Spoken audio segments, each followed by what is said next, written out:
In focus now on Newsroom Africa Channel 405. Continue for you. Nigerian telecoms firms have blocked access to Twitter. The move has been condemned by rights campaigners and diplomats as a gag on free speech. Now, on Friday, Nigeria's government said it had suspended Twitter's activities indefinitely. The move came 2 days after the platform removed a tweet by President Muhammadu Buhari that threatened to punish regional secessionists in the West African country. Following the suspension, the country's Attorney General ordered an immediate prosecution of those who broke rules banning Twitter. He did not provide details of who would be targeted. Well, I felt really disappointed and quite sad because due to so many ongoing policies that doesn't really favor, this is another bad one, another bad decision. So I felt really sad and disappointed. I'm really shocked. I'm shocked of what? I pity. I don't know how the situation. Most of my businesses are on Twitter. I don't know how going forward it's going to look like. But this is where we found ourselves. Just hope something will come out of it. It's terrible. I lack words.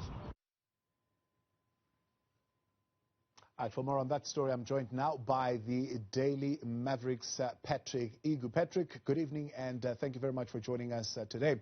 What does this indefinite suspension of Twitter actually mean, and what does it entail? Thank you, Thabo, for having me.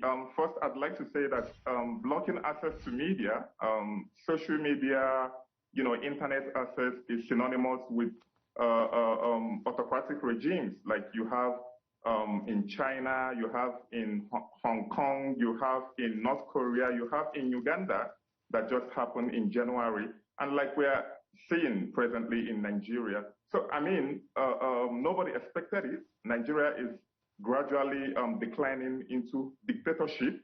We are not practicing democracy anymore because, I mean, democracy entails freedom of speech, freedom of expression, freedom to impart and express opinions and all that, but that's not what we are seeing currently in Nigeria with the ban on Twitter. I mean, Nigerians are actually trying to, bypass the ban and the restriction by connecting to VPNs and other networks in order to access internet, which they are currently, doing as we speak.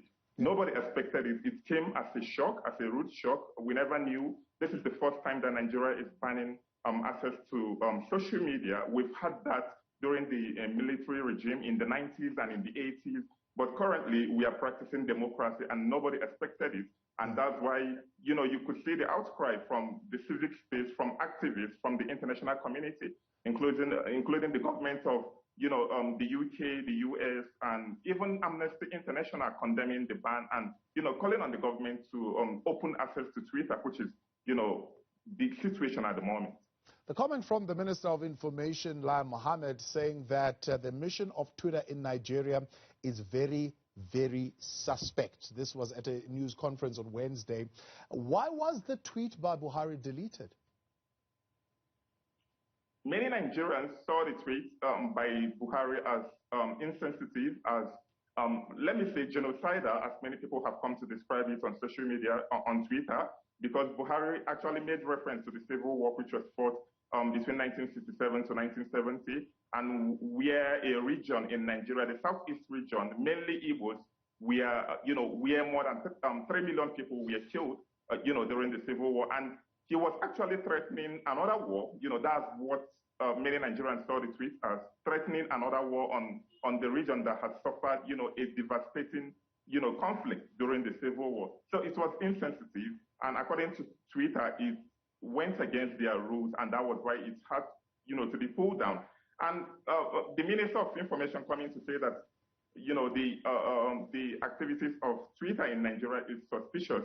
I mean, the government has been looking for a way to ban Twitter.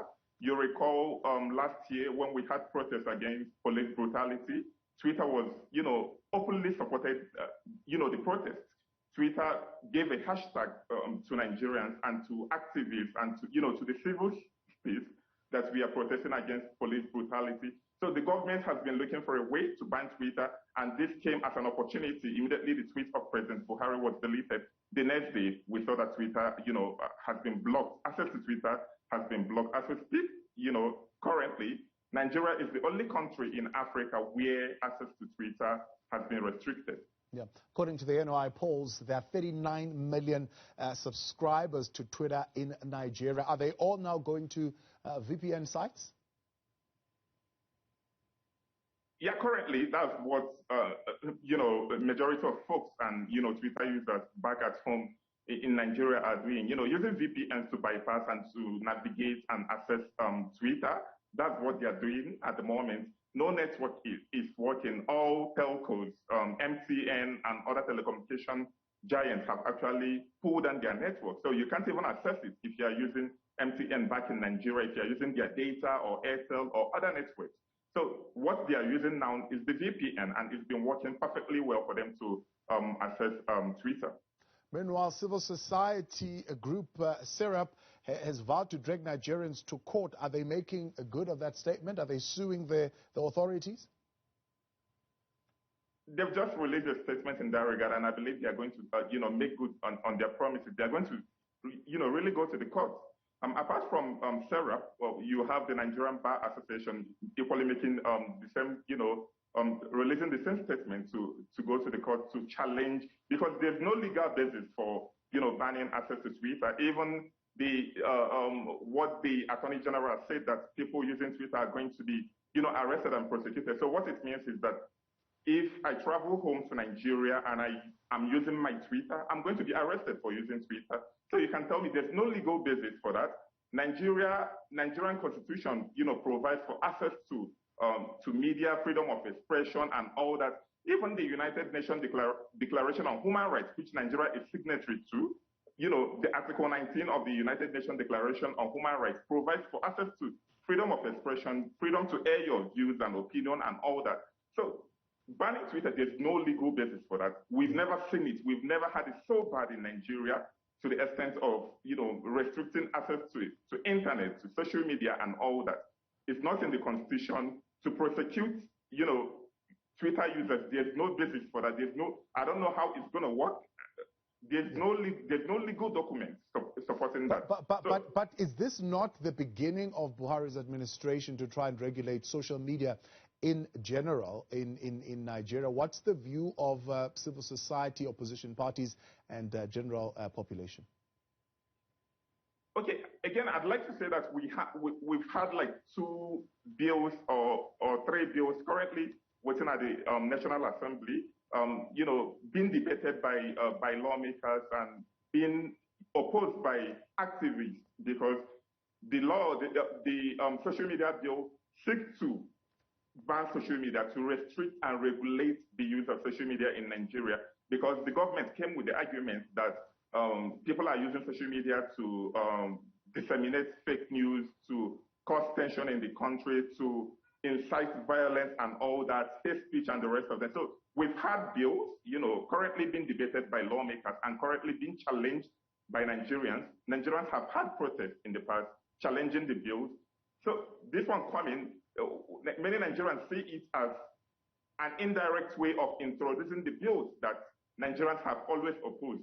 So Nigerians have been against it, even currently on Twitter as we speak. Nigerians we have many hashtags against it. Yeah. People using the VPNs to oppose it and to call on the international community to stand behind Nigeria, to call on the government to, remove the ban on Twitter and the block on access to social media. Yeah. Could this be retaliation from the Minister of Information for Twitter choosing Ghana for its first African office? Very funny, but I mean, that's one of the reasons Twitter chose Ghana to set up its, African headquarters few months ago. And I remember I did an article for Rest of World in that regard, saying that, arguing that Twitter's presence in Africa won't end, social media censorship and crackdowns like we've had in the past. For me, I don't see it as a retaliation, but I see it in a way as a payback or revenge for Twitter's support to during the protest last year, when Twitter was openly supporting protesters who were protesting against police brutality. So, well, it could be that the Nigerian government, has been angry ever since Twitter announced that the new headquarters would be set in Ghana.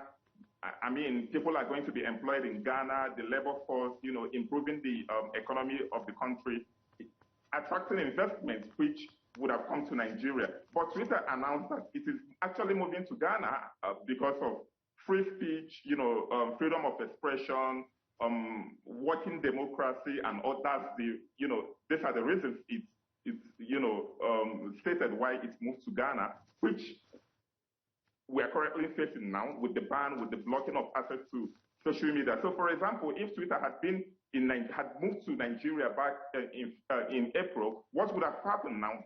I believe the government would have sent, the police, the military to go and clamp down on the offices and arrest those working in at the Twitter office in Nigeria. So I think their decision has really proven, the fact that Nigeria is not the right place to set up its headquarters.